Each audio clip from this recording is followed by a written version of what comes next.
نہ ہی قیامت تک آئے گی انشاءاللہ۔ انشاءاللہ۔ آج لوگ اسلام کو مٹانے میں لگے ہیں، آج لوگ قرآن کو مٹانے میں لگے ہیں، مگر اللہ رب العزت کی قسم قرآن کسی کی مٹائی سے مٹ نہیں سکتا۔ قرآن 1400 سال سے پہلے 1400 سال پہلے سے جیسا نازل ہوا تھا آج بھی ویسا ہی ہے اور قیامت تک ویسا ہی رہے گا۔ سبحان اللہ، یہ ہے قرآن کی خوبی۔ اور اللہ ملت اسلامیہ قرآن کا اعجاز تو یہ ہے کہ آپ کسی بھی ہندوستان کے دنیا کے کسی بھی ایریا میں جائیں، آپ کو زبانیں بدلتی ہوئی نظر آئیں گی، آپ کو زبانیں بدلتی ہوئی نظر آئیں گی۔ لیکن قرآن یہ ایک ایسی کتاب ہے، ہر کہیں عربی ہی زبان میں پڑھا جاتا ہے، ہر کہیں تو عربی ہی زبان میں پڑھا جاتا ہے۔ یعنی قرآن کا ٹرانسلیٹ تو ہو سکتا ہے، لیکن جب تلاوت کی جاتی ہے جو سوال اس زبان میں ملے گا وہ سوال مل نہیں سکتا۔ حضرات محترم، اور اگر قرآن شریف کا ٹرانسلیٹ کیا بھی جائے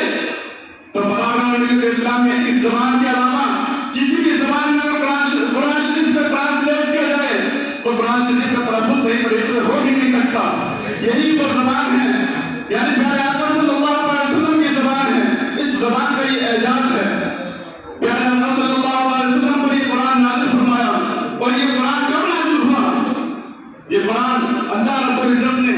رمضان کے مہینے میں نازل فرمایا اور لیلۃ القدر کے اندر نازل فرمایا۔ اِنَّا أَنزَلْنَاهُ فِي لَيْلَةِ الْقَدْرِ،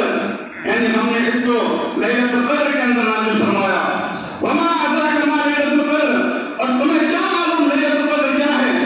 تنزل الملائکۃ، لیلۃ القدر خیر من ألف شہر، یہ وہ رات ہے جو 1000 مہینوں سے افضل ہے۔ یعنی اس رات کے اندر اگر کوئی انسان اس رات کو پا لے اور اس رات کے اندر عبادت کر لے اور فضول فواحشات سے بچا رہے، اس رات کے اندر کوئی انسان کوئی شخص اگر عبادت کر لے تو 1000 مہینے کے اندر 1000 مہینے میں عبادت کرتا رہے تو وہ ثواب نہیں مل سکتا جو اس رات کے اندر عبادت کر لے، اس رات کو پا لے، اس رات میں عبادت کر لے تو جو ثواب کو پا لے گا۔ سبحان اللہ، یہ اس رات کی اتنی فضیلت ہے۔ اور آج یہ آخری رات ہے، یعنی 19ویں رات ہے، 19ویں تاریخ ہے رمضان شریف کی، یہ آخری رات ہے اور رمضان شریف کا مہینہ بھی ہم سے جدا ہونے والا ہے۔ افسوس ہم اس مہینے کے اندر عبادت نہ کر سکے، افسوس اب نہ جانے نہ معلوم ہمیں آئندہ سال یہ رمضان کا مہینہ ہماری زندگی کے اندر آئے یا نہ آئے۔ اللہ رب العزت سے دعا ہے کہ اللہ رب العزت بار بار ہماری زندگیوں میں یہ مبارک مہینہ ہماری زندگیوں میں بار بار نصیب فرمائے۔ حضرات محترم، اس مہینے کے اندر آپ زیادہ سے زیادہ عبادت کیا کریں، اور آج بھی آخری رات ہے، موقع ہے، اور لیلۃ القدر کی رات یہ بھی ہو سکتی ہے، کیونکہ محققین اور بزرگان دین کے اقوال ہیں کہ آخری عشر کی 10 راتوں کے اندر اس رات کو تلاش کیا کرو، اور سب سے زیادہ واجب اور اب تک جو ہے وہ 27ویں تاریخ کا تھا جو نکل رہی، لیکن کوئی پکا نہیں تھا، یقین سے نہیں کہہ سکتے، سب سے زیادہ واجب وہ یہی تھا کہ 27ویں شب کے اندر ہوتی ہے۔ لیکن آج بھی محققین حضرات نے بزرگان دین کے اقوال جو ہیں ان آخری عشر کی 5 رات ہو گئے ہیں، تو آج بھی آخری رات ہے، یعنی 29ویں شب ہے، یہ بھی لیلۃ القدر کی رات ہو سکتی ہے، ہو سکتا ہے یہی ہو اور ہم اس رات کو پائیں اور اللہ رب العزت ہمیں 1000 مہینے کی عبادت کا ثواب عطا فرما دے۔ یہ رات اللہ رب العزت کب عطا فرمائی؟ پیارے آقا صلی اللہ علیہ وسلم نے عرض کیا، اے مولا، پہلی امت نے کی عمریں تو بہت ہوتی تھی، کسی کی 500 سال، کسی کی 800 سال، کسی کی 1000 سال، اور اس امت کی عمریں اتنی کم، 60 سال، 80 سال یا 100 سال، اتنی سی عمر میں میری امت کیا کر پائے گی، کیا نہیں کر پائے گی؟ تب اللہ رب العزت نے یہ قرآن کی آیات نازل فرمائی، لیلۃ القدر خیر من ألف شہر، یعنی یہ وہ رات ہے، اللہ رب العزت نے یہ سورۃ نازل فرمائی، اس سورۃ کے اندر اس رات کا ذکر فرمایا، اے محبوب پریشان کیوں ہوتے ہو، ہم نے تمہاری امت کے لیے ایک ایسی رات عطا کر دی ہے جو 1000 مہینوں سے بھی افضل ہے۔ بے شک، سبحان اللہ، یعنی جو قومیں جو 1000 مہینے عمر پاتی تھی، جو 500 سال کی عمر پاتی تھی، ان 500 سال کی عمر میں 1000 سال کی عمر میں عبادت کر کے وہ اتنا ثواب نہیں پا سکتی جتنا اس رات کے اندر یہ امت پا لے گی۔ سبحان اللہ، یہ اعجاز ہے اس امت کا، بلکہ پیارے آقا صلی اللہ علیہ وسلم کی جو امت ہے، یہ فضیلت ہے اس امت کی، جس طریقے سے آقا علیہ السلام کی فضیلت تمام نبیوں کے اندر ہے، اس طریقے سے آپ کی امت کی فضیلت تمام امتوں کے اندر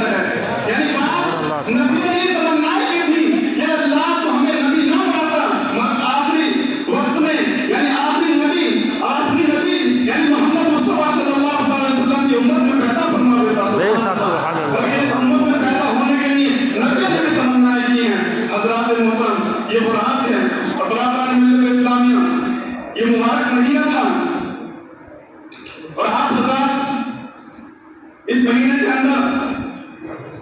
زیادہ سے زیادہ یعنی نیکیوں کا اہتمام کیا کریں، اور جو صاحب نصاب حضرات ہیں جن کے اندر زکوٰۃ فرض ہو چکی ہے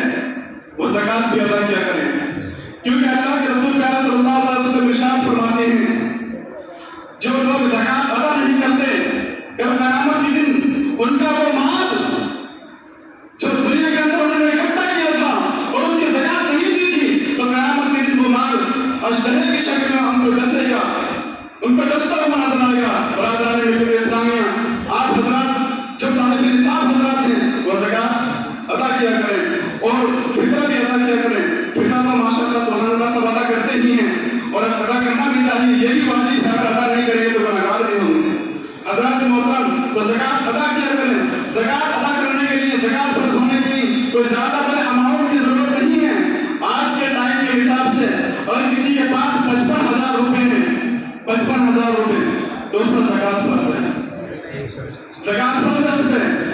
زکوٰۃ ادا کرے۔ اور زکوٰۃ زیادہ نہیں ہے، صرف 2.5% نکالنی ہے، یعنی 1 لاکھ پہ 2,500 روپیہ، 40,000 پہ 1,000 روپیہ، 50,000 پہ 1250 روپیہ، یعنی 1 لاکھ پہ 2,500 روپیہ، اتنی زکوٰۃ ہے۔ اگر آپ نے زکوٰۃ ادا کر دی تو آپ کا مال تمام مصیبتوں سے یعنی لاکا زنی سے اور آپ کے مال فضول خرچی سے ہی بچے گا، آپ کے مال کی تمام چیزوں سے حفاظت ہو جائے گی، کسی طریقے سے اس کے اندر نقصان نہیں ہوگا، آپ کے کاروبار میں برکت ہوگی۔ سبحان اللہ۔ حضرات محترم، جب آپ زکوٰۃ نکال دیں گے تو آپ بیماریوں سے ہی بچیں گے اور آپ کا مال بھی پاک ہو جائے گا۔ حضرات محترم، تو زیادہ سے زیادہ آپ حضرات اپنے امام کا حساب لگایا کریں اور دیکھا کریں کہ ہم پر زکوٰۃ فرض تو نہیں ہوئی ہے، اگر زکوٰۃ فرض ہوئی ہے تو اس کو ادا کرنے کی کوشش کیا کریں، اس لیے کہ اللہ آپ کو اس ارشاد فرماتا ہے جو اللہ کی راہ میں خرچ کرتے ہیں ان کا مال کم نہیں ہوتا بلکہ بڑھ جاتا ہے۔ اللہ کا پیارا اللہ کے رب العزت قرآن مقدس کے اندر ارشاد فرماتا ہے الذین ينفقون اموالهم فی سبیل اللہ کمثل حبۃ انبتت سبع سنابل فی کل سنبلۃ مئۃ حبۃ، یعنی وہ لوگ جو اللہ کی راہ میں خرچ کرتے ہیں ان کی مثال ایسی ہے جیسے دنیا میں جیسے ایک دانہ کوئی زمین کے اندر بوئے اور وہ دانہ اس دانے سے 60 بالی نکلتی ہیں اور ہر بالی کے اندر 100 دانہ ہوتا ہے، یعنی اگر کسی نے اللہ کی راہ میں 1 روپیہ خرچ کیا تو آپ حساب لگا لیں کہ اس نے 1 دانہ زمین کے اندر بویا، اس دانے سے 60 بالی نکلی اور ہر بالی کے اندر 100 دانہ ہوتا ہے، تو آپ حساب لگائیں کتنے دانے بنیں گے؟ تقریباً کم سے کم 700 بنیں گے۔ تو ایک پیسہ خرچ کرنے کے بدلے اللہ رب العزت اتنا عطا فرمائے گا، اور اللہ یضاعف لمن یشاء، اور اللہ اس سے بھی زیادہ عطا فرمائے گا۔ اللہ کی شان تو یہ ہے، اس سے بھی زیادہ عطا فرمائے گا۔ اور ایک دفعہ اللہ رب العزت ارشاد فرماتا ہے ان الذین یتلون کتاب اللہ واقاموا الصلاۃ وانفقوا مما رزقناہم سرا وعلانیۃ یرجون تجارۃ لن تبور، یعنی بے شک وہ لوگ جو قرآن کی تلاوت کرتے ہیں واقاموا الصلاۃ اور نماز قائم کرتے ہیں، ان الذین یتلون کتاب اللہ واقاموا الصلاۃ وانفقوا مما رزقناہم، اور وہ لوگ جو ہمارے دیے ہوئے رزق میں سے خرچ کرتے ہیں سرا وعلانیۃ، ظاہری طور پہ اور پوشیدہ طور پہ، تجارت لن تبور، تو وہ ایسے ثواب کے امیدوار ہیں، ایسے ثواب کے امیدوار ہیں جو کبھی ہرگز تباہ نہیں ہو سکتا۔ لیوفیہم اجورہم ویزیدہم من فضلہ، بلکہ اور بھی زیادہ اللہ رب العزت اپنے خزانے سے اپنے رحمت سے اور بھی زیادہ ثواب عطا فرمائے گا۔ اس آیت کا خلاصہ اور اس سے اگلی آیت کا خلاصہ کچھ یوں ہے، یعنی وہ لوگ جو اللہ کی جو قرآن پاک کی تلاوت کرتے ہیں اور اس کے اندر جو موجودہ احکام ہیں، جو اس کے اندر احکام بیان کیے جاتے ہیں ان پر عمل کرتے ہیں اور اللہ کے دیے ہوئے رزق میں سے خرچ کرتے ہیں جو اللہ رب العزت نے عطا فرمایا ہے، پوشیدہ طور پر یا ظاہری طور پر خرچ کرتے ہیں، تو اللہ رب العزت کے نزدیک اس اللہ رب العزت ان کو ایسا ثواب عطا فرماتا ہے جو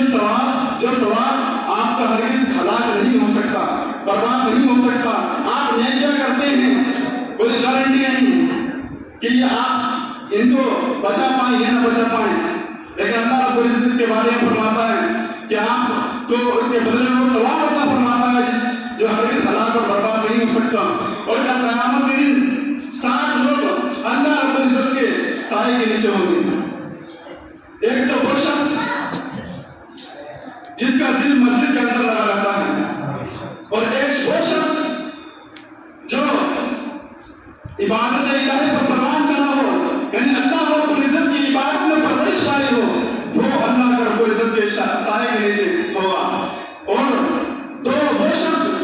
جو اللہ کی رضا کے لیے آپس میں اتفاق رکھتے ہوں، ملتے ہوں، آپس میں محبت سے ملتے ہیں اور اللہ کی رضا کے باعث ہی جدا ہوتے ہوں. ان الحب فی اللہ والبغض فی اللہ، اگر دنیا کے اندر محبت کرے کسی انسان سے تو اللہ کے لیے، اور ناراض ہو تو اللہ کے لیے. آج تو ہم کسی سے ناراض بھی کرتے ہیں اللہ رب العزت کے لیے نہیں، بلکہ اپنے نفس کے لیے کرتے ہیں، نفس کے لیے، اللہ رب العزت کے لیے نہیں کرتے. اور کسی سے ناراض بھی کرتے ہیں تو اپنے نفس کے لیے، اللہ رب العزت کے لیے نہیں کرتے. بلکہ ہونا تو یہ چاہیے کہ ہم کسی سے محبت کریں تو اللہ رب العزت کے لیے، اور اگر کسی سے ناراض رکھیں تو اللہ رب العزت کے لیے. اس لیے کہ آپ کو اسلام اجازت دیتا ہے، آپ کو اسلام سے بھٹک رہا ہے، وہی